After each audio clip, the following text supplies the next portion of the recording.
Sutra.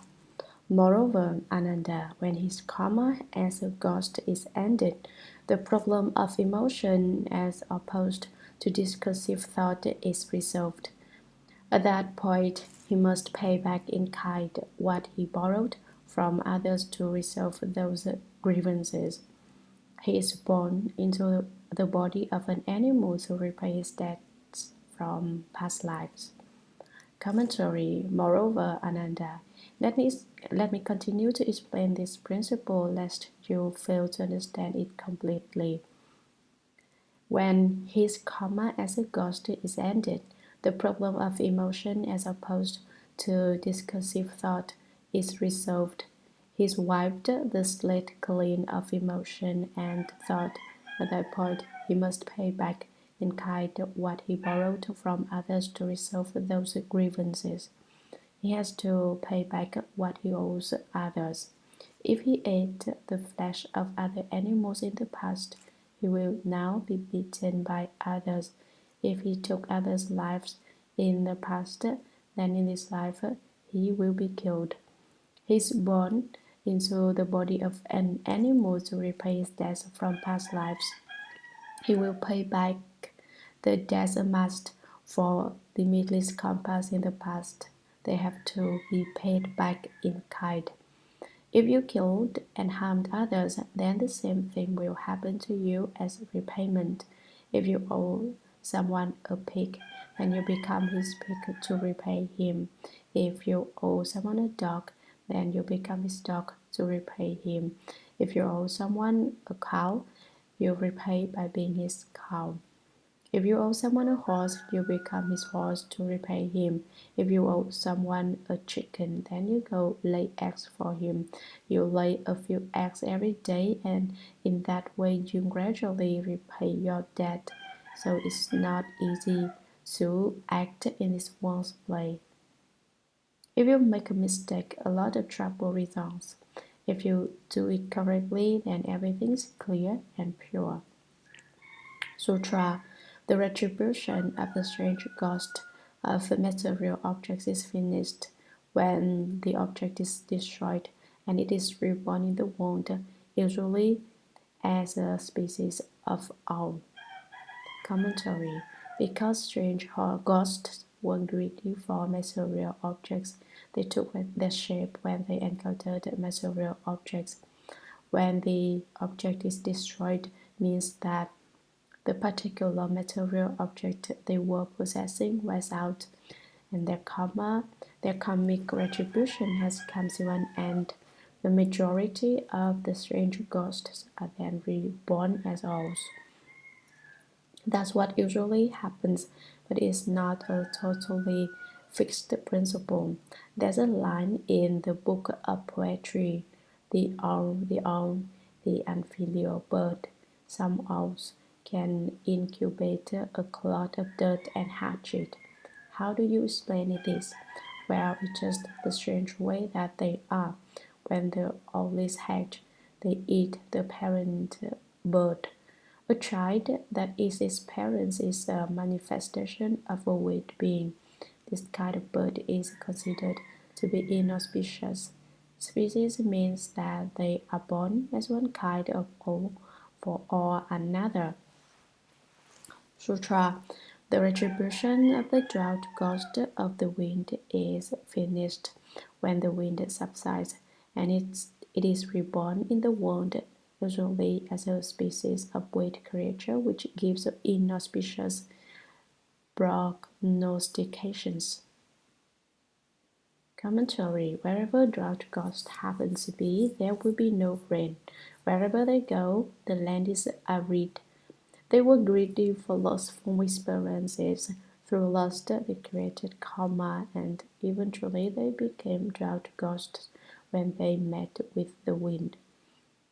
When they are finished with that retribution, they are reborn in the world, but they cannot become pure.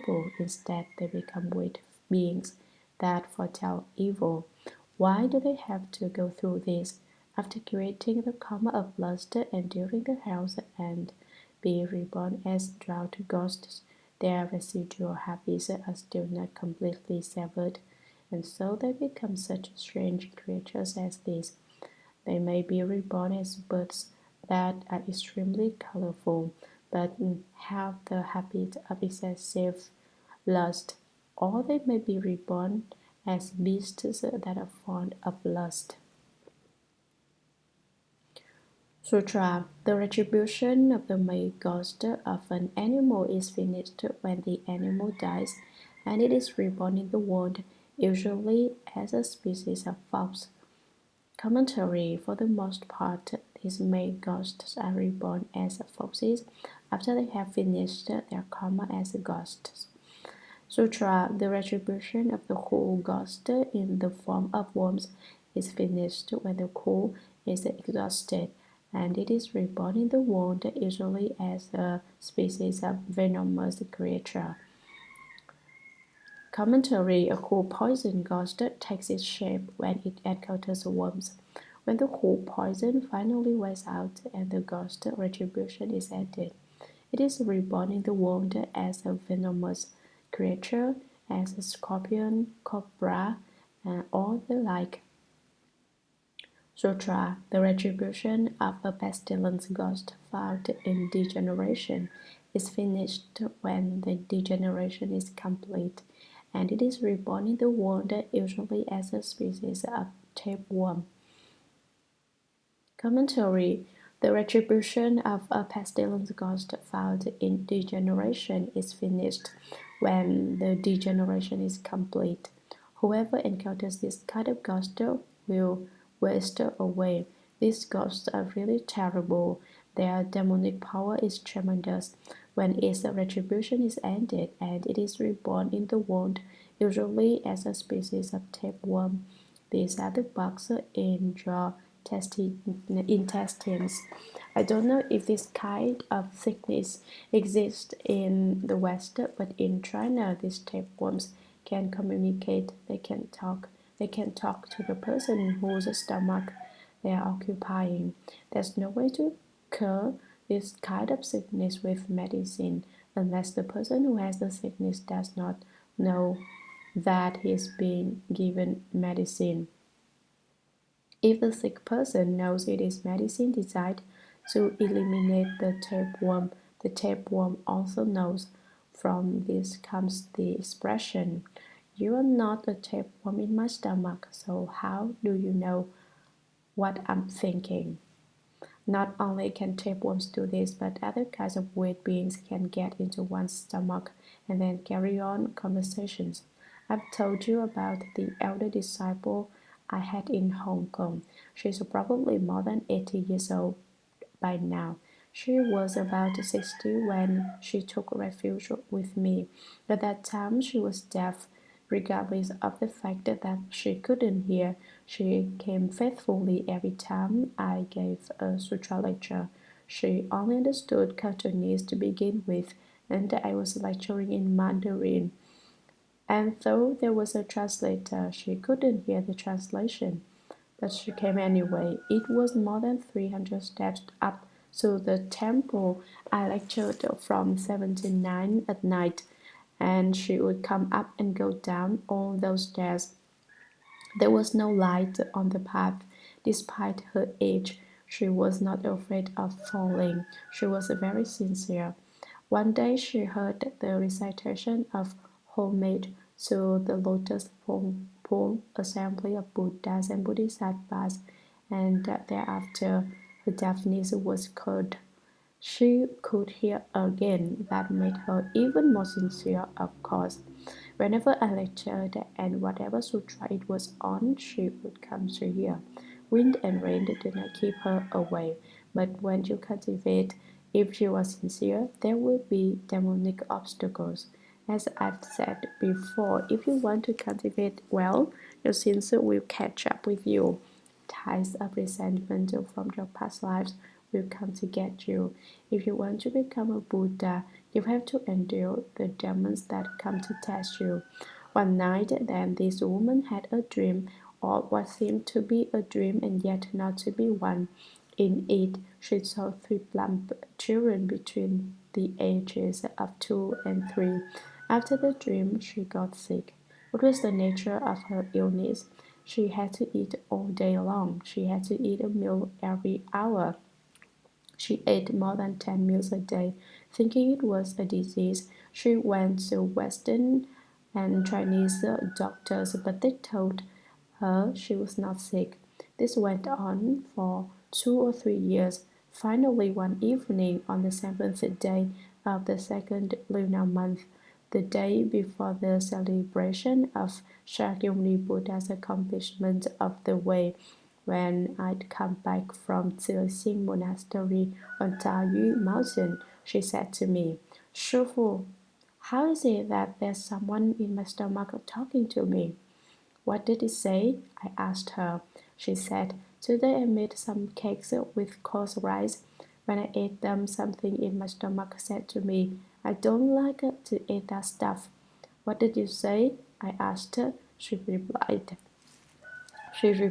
"I said, you get full, that's good enough. If you don't eat that, what are you going to eat?" She talked back to her stomach like that. I said, "Don't worry, tonight I'll make you well. Go back home and light a stick of incense at your altar at midnight and recite the Buddha's name." She went back and did as I said. As she did it, she saw 3 children come out of her stomach. They were the 3 plump ones she had seen in the dream. Then she saw Venerable Bodhisattva sat down to both of noodles, and the children fought over the food.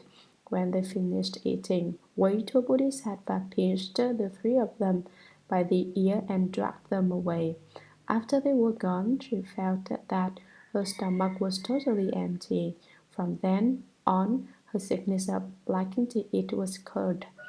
Tapeworms too can talk in a person's stomach. But what the old woman had were not tapeworms. They were 3 winged goblins. 2 were frogs and 1 was a lizard. They were a kind of hungry ghost. Why did she have to endure this sickness? I looked into her causes and conditions. It became clear later that in a former life she was a Buddhist, and she knew someone who had this very same kind of sickness. He was already over the illness when she met him, but he told her about it. Her reaction was, "I don't believe that. Whoever heard of someone having a hungry ghost in their stomach, a hungry ghost that could talk to them?" Because she said she didn't believe it. She had to go through the personal experience in this life of having the same kind of illness. When she had it, there were a lot of people in Hong Kong who didn't believe it either. They said, "Whoever heard of such a thing is ridiculous." These were Chinese people who didn't believe. It's not just Westerners who have a hard time believing it. And I believe that the people in Hong Kong who expressed disbelief will also get this kind of illness in some future life. The cycle of cause and effect is fires. Sutra. The retribution of the ghost, which takes shape in gases, is finished when the gases are gone, and it is then reborn in the world, usually as a species of eating animal. Commentary. Since in the past it was greedy to be arrogant, it committed offenses. Now these offenses are paid for, and it can enter the world of people, but for the most part it gets reborn as an eating animal. There are 2 ways to explain eating here. First, the animal can't do anything but eat, that's all it's good for, like a pig or a sheep. Second, it is eaten by people. People get the flesh of the pigs and sheep and of cattle and chickens. This ghost then gets reborn as an animal which people consume. These kinds of animals are often domesticated so that they can be fattened up and then slaughtered and eaten. Sutra. The retribution of the ghost of prolonged darkness is finished when the darkness ends, and it is then reborn in the world, usually as a species of animal used for clothing or service. Commentary. This is the paralysis ghost. When it takes rebirth, it is usually as an animal used for clothing or service. Animal used for clothing would include silkworms and animals whose fur or hide is used to make clothes. Service refers to dogs and cats which spend their lives in the households of humans, being obedient to them and of same service to them. Sutra, the retribution of the ghost which unites with the energy, is finished when the union dissolves, and it is then reborn in the world, usually as a species of migratory creature. Commentary. The retribution of the ghost which unites with the energy is finished when the union dissolves. These are the Wang Liang ghosts who take shape when they encounter essential energy. The text reads, when the union dissolves, but actually it should say, when the energy is dissolved. It is then reborn in the world, usually as a species of migratory creature. These kinds of creatures have an instinct about time. They include the white geese that, flying in formation, migrate north in the spring and south in the autumn. In the spring, the swallows come and nest in the eaves. After they have reared their young, they fly away again. They are another example of creatures that have an instinct for time and know when to migrate. Sutra. The retribution of the ghost of brightness and intellect is finished when the brightness disappeared, and it is then reborn in the world, usually as a species of auspicious creature. Commentary. These are the seventh ghosts. When they are reborn to become auspicious creatures like the unicorn, the phoenix, and such, they become animals and birds which are considered lucky. Sutra. The retribution of the ghost that relies on a person is finished when the person dies, and it is then reborn in the world, usually as a species of domestic animal. Commentary. These kinds of animals are docile and obedient. Dogs, cats, horses, and the like are examples of this kind of rebirth. Sutra. Ananda. All this is due to the burning out of his karmic fire in payment for his debts from past lives. The rebirth as an animal is also occasioned by his own faults and empty karma. If he awakens to Bodhi, then fundamentally none of these false conditions will exist at all.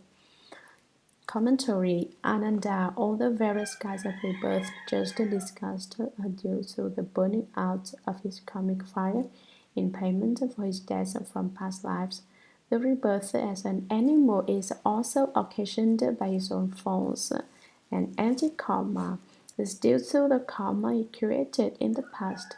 If he awakens to Bodhi, then fundamentally none of these false conditions will exist at all.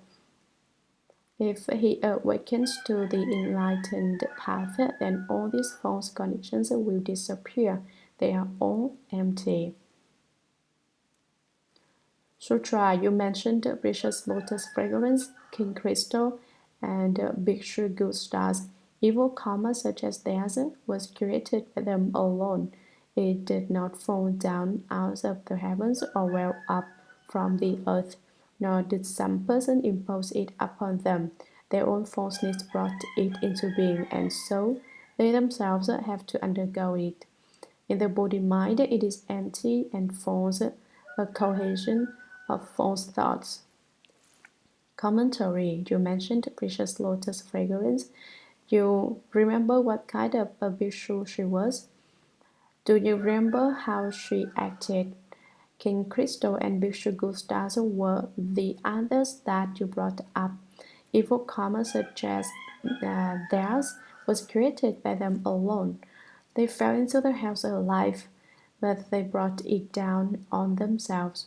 It did not fall down out of the heavens or well up from the earth, nor did some person impose it upon them. That is not how their evil karma came about. Their own falseness brought it into being, and so they themselves have to undergo it. In the body mind, it is empty and false. In the body mind, karma suggests this is ephemeral and imaginary. It's not real. It is just a cohesion of false thoughts. The solidification of false thinking is what brings this karma into being.